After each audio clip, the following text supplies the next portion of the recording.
Representative Ziobron. Good afternoon, Madam Speaker. Good afternoon. I rise with a couple questions for the proponent, please, of the amendment through you. Please proceed, Madam. Thank you very much, Madam Speaker. In Section 42, there's established a new non-lapsing account that my good friend and ranking member of the Finance Committee was just speaking about, called the Mental Health Community Investment Account. I'd like to know what assurances we can give the taxpayers of this state that this account will not be swept through you. Representative Elliott. So no assurances? Yeah. Thank you, Madam Speaker. Right now there are no assurances through you, Madam Speaker. Representative Ziobron. Thank you, Madam Speaker. So to be clear, there's no assurance that someone who chooses to donate a part of their income tax refund, as it states in the following section, that their hard-earned money that they choose to put into this account for mental health, no assurance that it will not be taken, swept, just like we did last few days ago for the deficit mitigation plan and used for other purposes through you. Representative Elliott. Thank you, Madam Speaker. There are 6 other checkoff boxes, which they have never been swept up to date. Thank you, Madam Speaker. Through you. Representative Ziobron. Thank you, Madam Speaker. And if the representative could tell me which other accounts have never been swept through you. Representative Elliott. Thank you, Madam Speaker. One moment.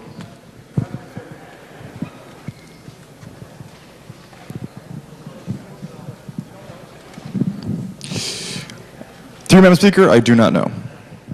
Representative Ziobron. Thank you, Madam Speaker. You know, I bring this up because, you know, it's important that when we're talking about giving options to taxpayers who want to be generous and philanthropic with their hard-earned money, that there has to be some sort of disclaimer, some sort of notice. So is there anything on this income tax checklist that talks about a disclaimer that these funds may not be used for their intended purposes through you? Representative Elliott. Thank you, Madam Speaker. No. Through you. Representative Ziobron. Thank you, Madam Speaker. And how much money do the other 6 boxes, how much money have those funds raised to their stated goals through you? Representative Elliott. Thank you, Madam Speaker. I do not know. Through you, Madam Speaker. Representative Ziobron. Thank you, Madam Speaker. You know, I think it's important that, again, we really understand exactly what we're doing when we talk about the mental health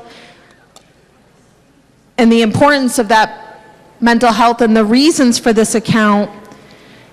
And so there's another line in this section that talks about, in consultation, line 3201, in consultation with nonprofit mental health organizations.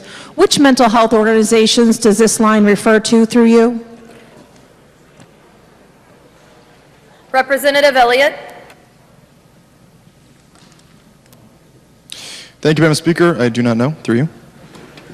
Representative Ziobron. Thank you, Madam Speaker. Where did the concept of this account come from through you?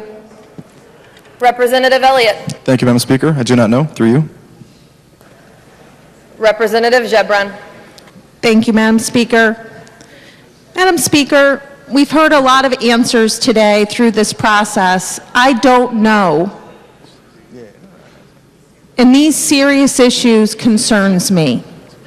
Concerns me because in the original deficit mitigation plan offered by the governor's office, he proposed to sweep over $5 million from the community investment account. Sound familiar? It's very familiar to the way this account is being labeled. We need to do better. We need to do better, Madam Speaker. Thank you. Thank you, Representative.